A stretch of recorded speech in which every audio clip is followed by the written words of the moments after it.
Don't really want to be attacked by them, if at all possible, and I'm hopeful that I will not get shot by this guy. There we go. Get around him. Nice. Don't get killed now. Don't get killed now. Don't get killed now. Okay, there we go.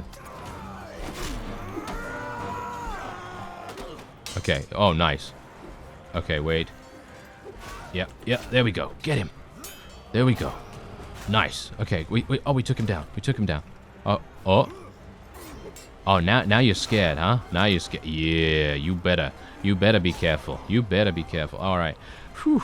Hello and welcome back to the Ronin, and here we are once again fighting the Khuzait. Of course, the Khuzait are a rather large thorn in our side, but hopefully for not much longer, because I've actually been doing a little bit of off-screen progression, nothing too dramatic. I did defeat some smallish armies of about 200 to 250, and they were mostly with auto-resolve, so nothing really to worry about there. You didn't miss anything, nothing happened that was too exciting, just literally me hitting the send troops button. Something amusing did actually happen, which I guess could be considered maybe not so amusing if you're that way inclined, but for me it was quite funny. Anyway, point is, I mistakenly forgot to raise my cohesion in my army, and as a result my army disbanded, and all of my party clan members completely scattered to the wind, and I had no idea what I was going to do to try and find them, so I called them back almost immediately as soon as I noticed, because let's face it, I was, well, I was basically just waiting for my siege equipment to destroy most of the garrison at this nearby castle that we're at right now, and my attention was taken up by something, and I decided that I would just completely forget about the fact that I needed to take care of cohesion, and as a result bad things happened. And Nogand almost got himself killed. Yeah, but thankfully I was able to find him because I noticed in a relatively short period of time, so I was able to catch up to him and find where he was just in time before he was eliminated by some random army somewhere, which is actually kind of sad, to be honest. I'm not entirely sure why he would die from some random, but apparently I don't give him good enough units. Apparently his units are so bad that they don't really do anything for us. And that's definitely something that I need to, I think, look at a little bit more. So if I do go to one of my garrisons to get my reinforcements, then I will probably try to just give these guys like tier 4, tier 3 units and above. I mean, tier 3 is really not very good, but if that's all you have, then it's going to be very difficult to use anything else, of course, because otherwise you just got a bunch of tier 2s and a huge amount of tier 1s. Like in one of my garrisons, I looked, obviously, to try and get all my people back up to scratch after our little besieging spree that we had in the previous episode. And yeah, basically I have about 50 Imperial recruits in one of them, and not much else, and that's pretty much it. So yeah, that's definitely not very good, is it? No, not particularly. Anyway, hopefully I'm going to be able to, I actually was looking for a Naginata today as well. I was looking in the various marketplaces, and, well, that's the thing. I can't see any. I don't know why. I can't find any. I've also, of course, been doing quite a lot of battling against defectors of the Tetsujin too, so it's not the fact that I can't find it simply in a marketplace, it's also the fact that I can't find it from loot, which is also rather strange, because I would have expected to find it in loot, to be honest. I feel like, you know, considering I have the looting mod that makes it a little bit more realistic about what you're going to find on the battlefield and so on, that you would be able to maybe find one of these weapons. But no, I've been cursed. I've been cursed with an absolutely terrible luck in regards to finding these slashing weapons. But I think basically what I have to do is, I think I just have to literally get another slashing weapon from somewhere else. You know, maybe something like a glaive or something along those lines. I think that's probably going to be my only chance to find a slashing weapon, even though I don't really want to use anything that is not Japanese-oriented or Tetsujin-oriented in this case. So, yeah, it's going to be a little bit disappointing for me if I have to do that, but I can't find it. I don't know. I can't find it. I'm not entirely sure why not, but it's very elusive. Very elusive. But on the bright side, I do have a huge amount of relation with the various villages in the area, and I didn't realize just how much relation I had until I started running around recruiting units for my own gains, because most of the time I will basically just go into these villages to get my units a couple of extra volunteers for their armies, because I generally tend to be kind of like the managing force of the whole thing, so I generally don't tend to take my own units. I basically just keep a nice solid core of about 140 to 150 Tetsujin only units, and then going on from there. And if I get any others, if I get any other people, so if I get Imperials or Azurai or anything like that, then I know exactly how many units I had, or near enough around there, an approximation, and then I'm able to distribute those extra units to our friends, and that in turn makes us just that much more of an efficient fighting force. At least that is what I can only hope to be the case. So apart from the fact that I've been attacking a number of armies, we're also going to be besieging this particular castle here. Now, this castle is something that I've taken in the past. I'm not entirely sure what I'm going to do about it just yet, because generally what I was attempting to do, before I was rudely interrupted by these people, is that I was attempting to completely eliminate most of the enemies in the garrison. And now you can see here, I just recruited, or rescued, shall we say, a bunch of troops, and this is going to make a huge difference to our overall combat strength. But that's the point. These troops, I know for certain, you can see here I have a huge amount of recruits and tier 2 units as well that are leveling up as well. So it's really good. It's very nice to see that. But basically what I wanted to do was have it so that I'd know 100%, hey, this troop should be donated to someone else. I'm also going to leave all these prisoners here because I don't really care too much to take them at the moment. And we're just going to be leaving everything well alone, and I don't exactly know what to do now, because look at that, one of their lords actually died in battle. That's great. That's really nice to see that. Don't really want to get more archers. Do I want to get more archers? I mean, you could see here that my horse archer population has dwindled significantly over the last couple of fights, which I gotta say is extremely upsetting to me. So you know what, I'm actually going to split them a little bit. I'm going to split them in half, and we're just going to kind of do a little bit more even leveling. So we're not just going to have archers or only melee or only cavalry or anything like that. We're just going to try and go for a more balanced force, and I think that's going to work out quite nicely. Anyway, we're going to be speaking to Nogand right here. As I said, he almost got himself taken out, and I believe he lost a lot of his troops. Yeah, a little bit. He had 150, so he lost a couple, but nothing really too bad, so I'm quite happy about that, at least. So let's just give him these, and that, and there we go. Okay, so now we know 100% that these are all of my units, which is all good, and now I can move on and we can continue the siege. But first, we have some perks. Yes, we have some perks to spend. I was actually waiting with the medicine perk specifically so that you could join me on it, so that we can take a look at these together, because I personally feel like medicine is one of the most interesting skills, even though it may seem like it's quite boring, because, healing and all that stuff, generally people are not really into healing others or supporting others or anything like that, especially in games. Generally people are not going to want to play the support role or the healer role or whatever. Personally, I find those roles to be some of the most rewarding, to be honest, but, that's just my own personal opinion in other games, of course. But medicine, as we see here, losses to siege bombardment have a 50% chance of being wounded instead of killed. That's pretty good. 30% increased chance to recover lethal wounds in siege assaults. I like that quite a bit too.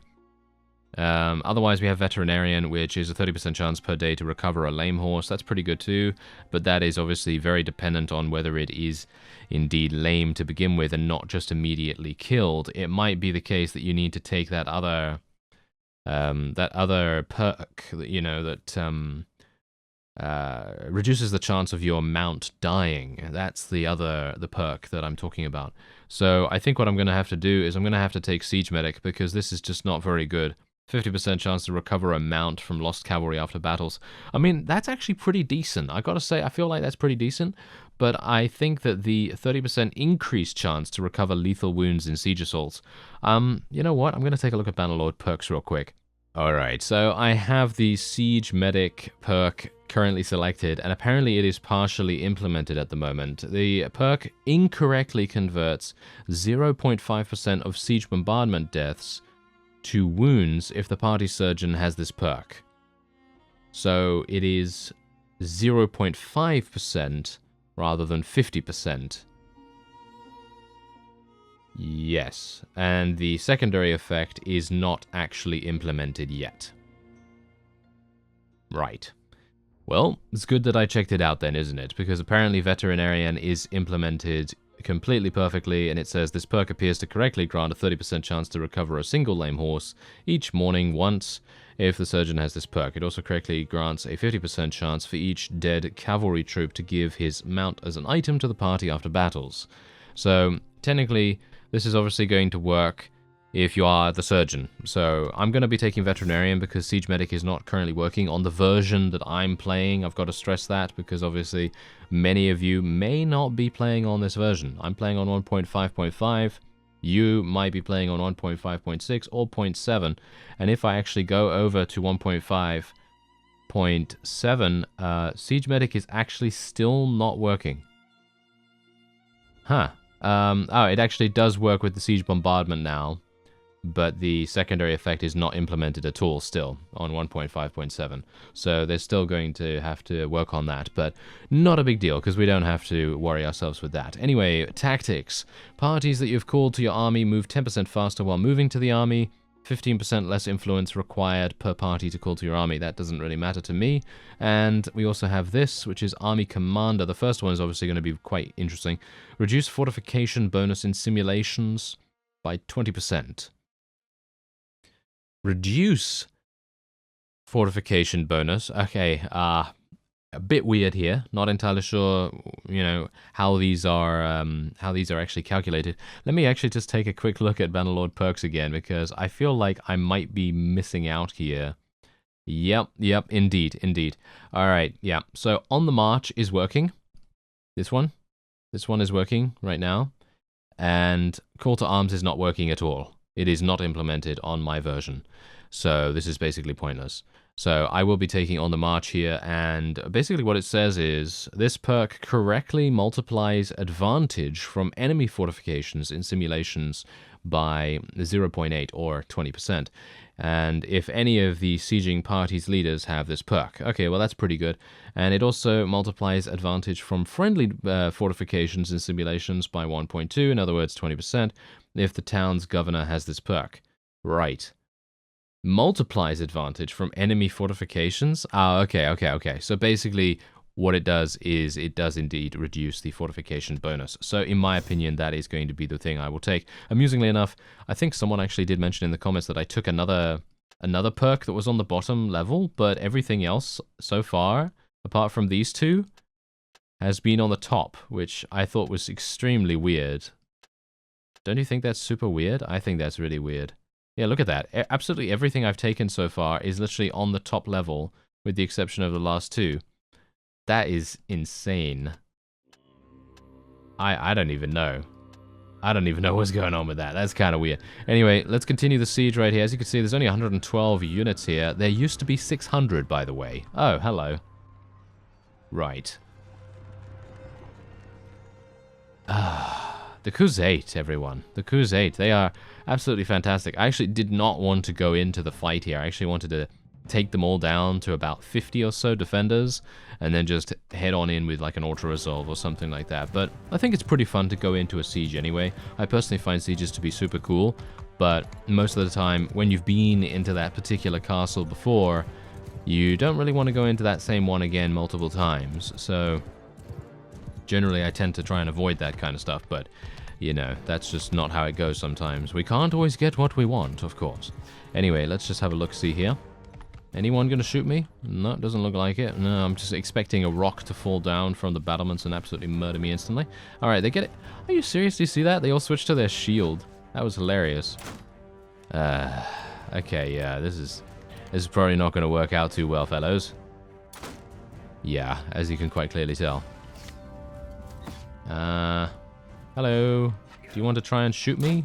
Are you serious? Do you see that? How did that guy block that from that angle? Look at this. Oh, now I hit him. Alright, okay. I see what you're doing there, game. Yes.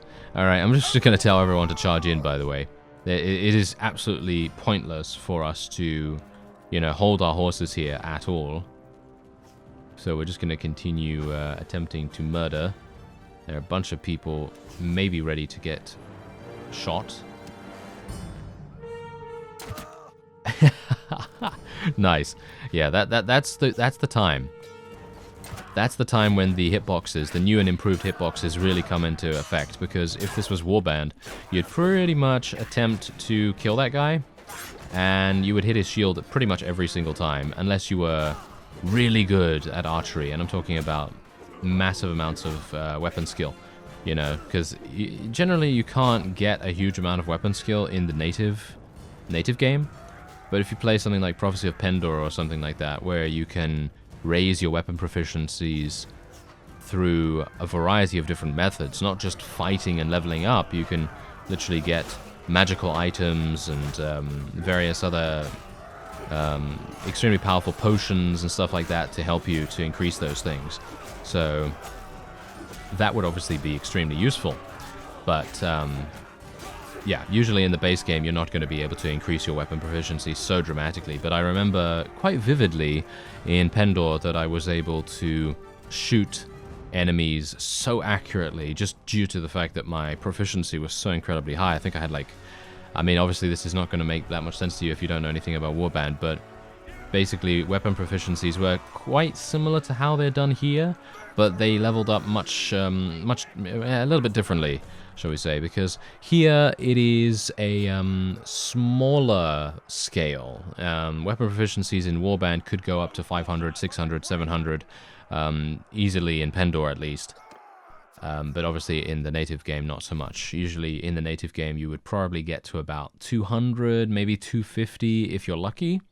But perks were not tied to proficiencies in that. Basically, the only thing that was tied to proficiency was swing speed, and in the case of ranged weapons, you would also have, I would assume at least, projectile speed as well as accuracy. But everything else was... yeah, everything else was like damage. Also, I think a little bit of damage was taken into account in terms of proficiency, but I think most of the damage would come from things like power draw, power throw, and power strike, and all of those have different effects dependent on which kind of weapon you're using, of course. Anyway, let's just go into the castle here because I'm gonna act as a bit of a deterrent. And I'm going to let the 1,000-strong army run away real quick. And then what we're going to do is we're going to maybe try to get out here immediately and try and murder these guys as soon as we possibly can. I'm going to go after the 94 because I feel like the 94 is going to be super slow. And I might be able to catch up to him. Yeah, I think I will be able to. Eventually. Now, bear in mind that this castle is probably going to get besieged once again very, very fast indeed, which is a bit problematic. Who is this guy, actually? Is he the leader?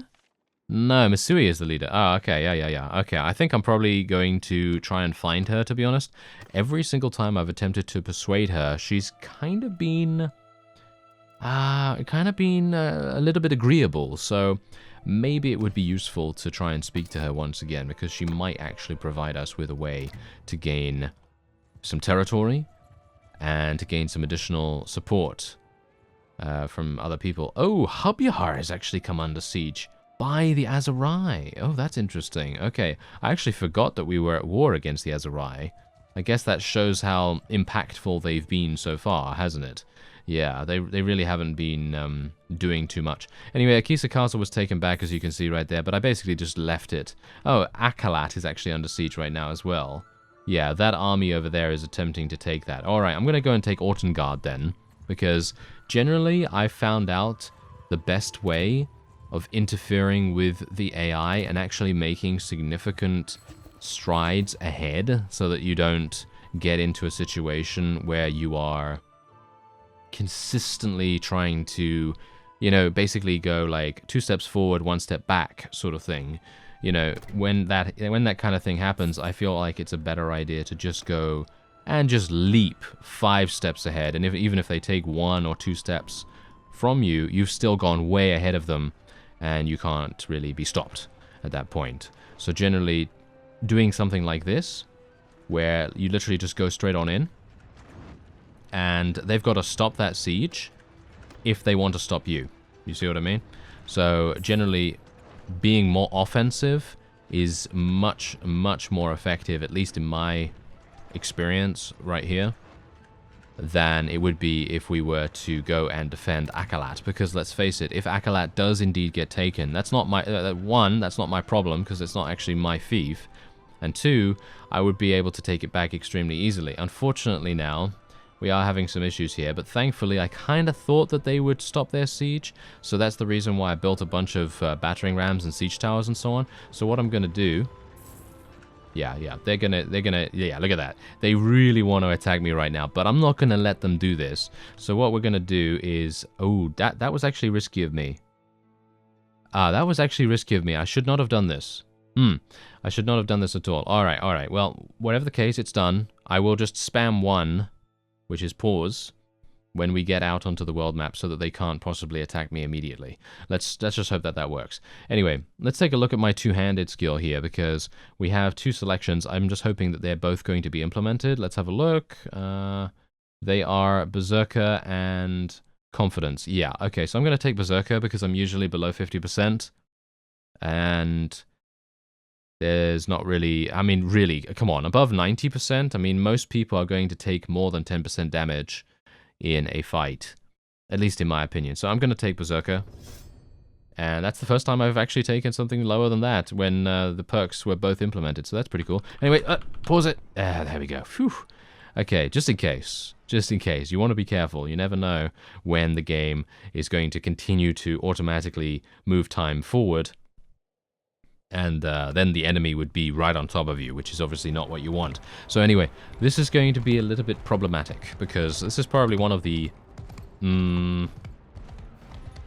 I think probably one of the only fiefs that we've attempted to take where there have been significant defenders. Usually what we're going to see is we're going to see 1 wall down, both walls down, or significantly less defenders in the garrison, and that is obviously the main issue. Oh, hello there. Whoa, they're attempting to destroy the battering ram. That is actually kind of significant. Bit problematic. How's the battering ram doing in terms of its HP? I can't see it for some reason. It's already, look at that. It's already been destroyed a little bit. Oh, I like the damage modeling. Oh, okay. I almost got killed. Yeah, let's be a little bit more careful, shall we? But yeah, I like the damage modeling on this. Gotta say, very much appreciate that.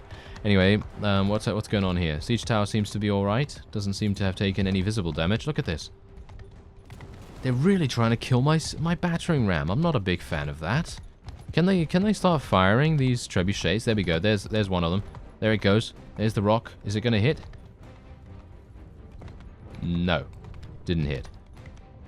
Wow, this battering ram is taking an absolute battering. Oh, there we go. There we go. Nice. HP has gone down below 50%. Yeah, it's never going to reach the walls at this rate.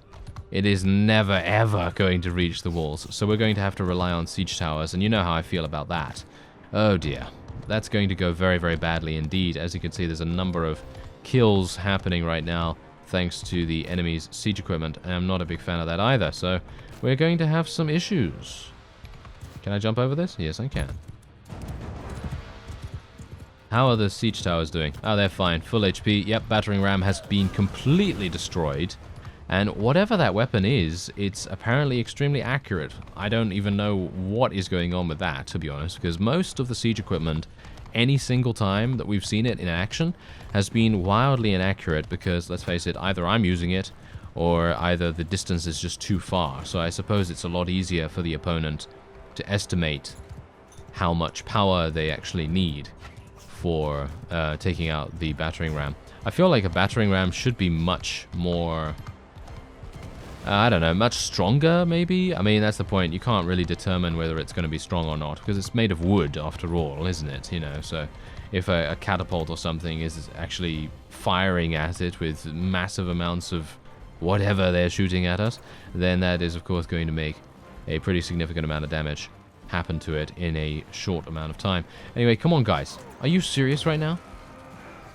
You absolute imbecile. Do you see that guy? He was literally just blocking us. Should I just tell all my guys to charge or something? All my guys are having huge problems getting in here, so I'm going to have to do a little bit of anchor attacking, I guess. I guess you could call it that. Okay, come on now. Get him. Get him. Yes, more damage. More damage. We need to get on here. Yes.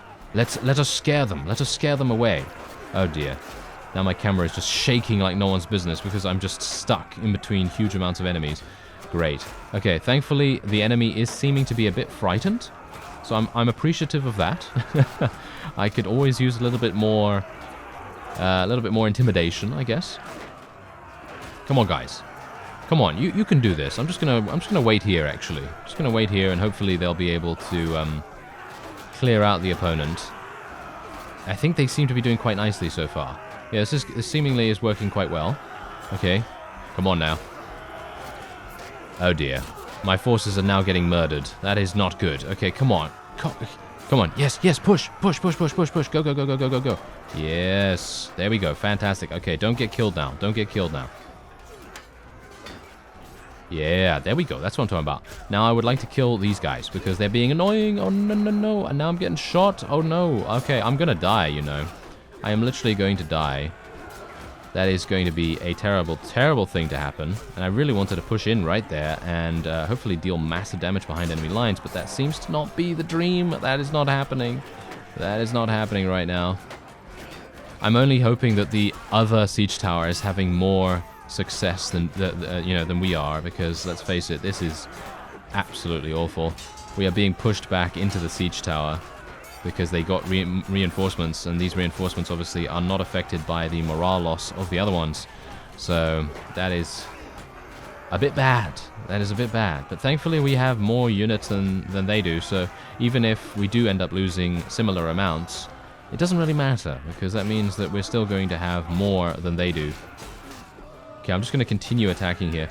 I do apologize for the shaking camera. I can't really do much about that. That is just generally an issue with being in such a tight space with a number of units at the same time.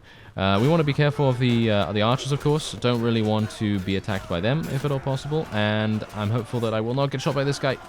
There we go. Get around him. Nice. Don't get killed now. Don't get killed now. Don't get killed now. Okay, there we go. Okay. Oh, nice. Okay, wait. Yep, there we go. Get him. There we go. Nice. Okay, we took him down. We took him down. Oh, now you're scared, huh? Now you're scared. Yeah, you better be careful. You better be careful. All right. Whew. I'm speaking tough, but I'm actually kind of afraid. Okay, come on. Get him. Yes, take out those guys. We need to take out these guys, too. That's enough out of you, thank you very much. You're not going to be using your catapult any further. Nice. Oh, look, there's another one. Look at this. I can't believe that they're literally getting reinforcements to help them to use their catapult more. How smart. That's extremely smart. Okay, I'm going to have to stay up here then and just kill anyone that appears. I assume that is going to be the action that I will have to take for the most part. We don't want these guys to use their catapults any further. Get him. There we go. Alright, how are we doing, by the way? How are we doing? I need to look. Okay, so we currently have 145 on the battlefield. They have 197. They actually just received reinforcements. We also received reinforcements, but yeah, well, let's hope it's actually going to make a difference that I am running some interference here. Oh, hello there. Oh, I did not see these enemies. Ah, yes. The lovely light adjustment that the developers put in to simulate real-world conditions. Now, in the general thought process that I have about that, I personally think it's really cool because it makes a lot of sense. But unfortunately, in that case, it got me killed. So I guess, you know, It's bound to happen. Bound to happen, especially considering I was running around with about 5% HP or something like that. But there you go. We actually did end up achieving a victory right there. And we lost a grand total of only 64? Really? Okay. I was kind of surprised about that. I really thought we were going to suffer more casualties than that, but apparently not. Okay, that's good. That is very nice indeed. Alright, anything else that I want to take here? Technically, I don't want to take any of these, but I'm going to take them just purely for the fact that we are in... aren't we in a town right now? Yeah, I think we're in Ortengard, right? Yeah, we're in a town, so we're going to be able to go to the tavern immediately and just basically sell them all, which I think I will probably do. Wait a minute. Do I have some vassals, don't I? Because I think I made that mistake beforehand, where I sold a bunch of vassals for nothing, basically. Yeah, there we go. Yeah, there's a huge amount of them. Alright, so this is a bit problematic now that I have exited the town as well, so I'm hopeful that they will not see fit to attack me straight away. That's also going to be a bit of an issue, isn't it? Okay. Right. Okay, yes. Can I make it? Whew, okay, that was super close. Wow. Okay, that was way too close. Way too close for my liking. Okay, so let's just choose. Wow, okay. Yeah. That was pretty harsh, actually. That was pretty harsh. Okay, so let's just put all these guys and sell them all, basically. I just want to get rid of all of them, and there we go. Okay, fantastic. These guys are basically useless as well. There's no real need for me to keep them around, because they're not going to be persuadable or anything like that. And I'm just going to wait here for some time. That's what I should have done before, by the way. Oh, and now the army disbands. Look at that. That is actually hilarious. Wow. Fantastic. Whew, okay, that was super, super scary right there. I really thought that we were done for a second. I really thought that that was going to be it. And that was going to be, you know, me being taken prisoner, and I'm going to have to get my army back up on its feet and all that stuff. But no, thankfully, we were able to get in there just in time. I was actually partially considering getting rid of all my prisoners at the same time there, because that was obviously weighing me down by a pretty considerable margin.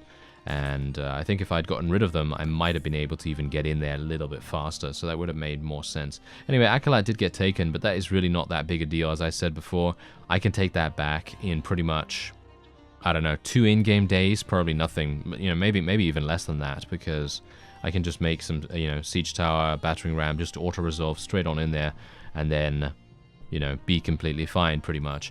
Anyway, let's go into the smithy right here. I'm thinking that we might have something that I might be able to smelt. If I don't, then I'm going to go to the marketplace. Yeah, there we go. We do have something. But yeah, I'm going to go to the marketplace after this. I just want to see whether I actually have something that is going to enable me to make a polearm here. No, I still don't have the Naginata blade. That is so unfortunate. What about a two-handed polearm, though? Do I have a slashing fixture for this? No, I've just got a... Got this? That's got cutting damage. That's got 41 cutting damage. Isn't that pretty good?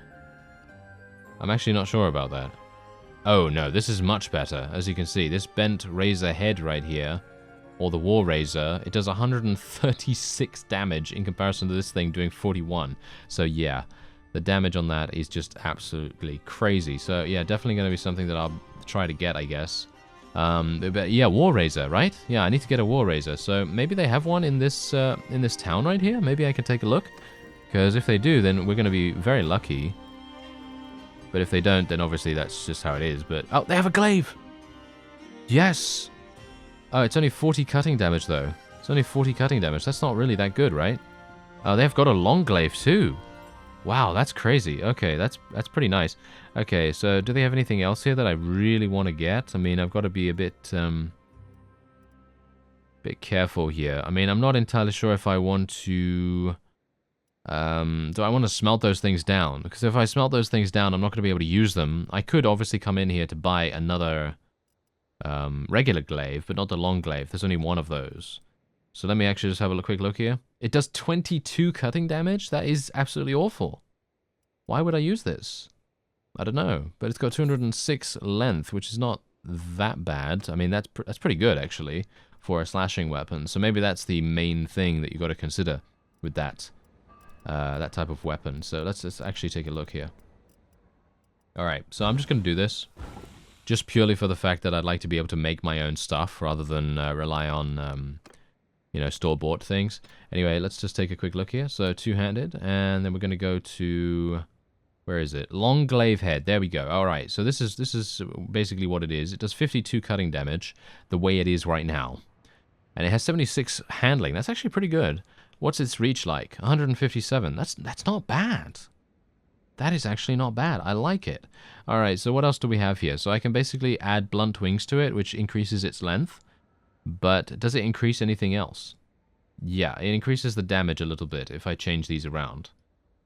It also increases the swing speed a little. Alright, yeah, let's put this on there. Let's put this on there. And then what we're going to do is we're going to make this a little bit shorter as well. I actually don't want it to be an extremely long weapon or anything like that. I feel like that would probably be detrimental to it. But we've also got to be very careful about the handle. Because as you can no doubt tell, look at this. I changed the handle to a mahogany long spear shaft. And look at the damage that it's capable of doing now. It's 185 damage. I have no idea why a handle makes so much difference. But it does, because look at this. I can literally change it from a decorated pine shaft to a mahogany, and boom, it changes it from 185 to 33. What? How does that make any sense? Surely the head of the weapon would make the most difference, but apparently not. Alright, so we're just going to make this shorter, because I want a fast swing speed on this thing, and it's way too long as it is. So I'm actually going to just take this off. And I'm actually not sure whether I should change the head of the blade now. Maybe I should change it to a regular glaive. As you can see, that changes it to 151 cutting damage. I mean, it's already got an insane amount of cutting damage as it is, so it's not really necessary for me to go for any more, but this loses us about 30 weapon reach, which is quite significant. But what about the swing speed? Does it matter? Oh, it's only 6. The swing speed is only 6, but what about the handling? That's only 2. Yeah, I'm going to stick with the long glaive then. Going to stick with this this particular thing. We're going to raise this up a little bit, aren't we? No, it doesn't change anything. As you can see, it just changes the weapon reach, that's all. Just changes the weapon reach and the swing speed by 3. I guess it's pretty good to do that. Why not? It's going to make it a little bit more lethal. So I'm kind of happy about that. And then obviously we have the last thing here, which is basically just a little pommel on the end. So I'm not entirely sure what we'll go with here, but I don't really care about the decoration on these things. It's just a polearm. Doesn't really... Yeah, as you can see, it doesn't change anything, to be honest. It's just for the look. So which one do you think looks better? Yeah, you can definitely see that, can't you? Okay, there we go. That's much better. Okay, so which one looks better? This one, this one, this one. They're all the same. So... I don't know what looks better. This one?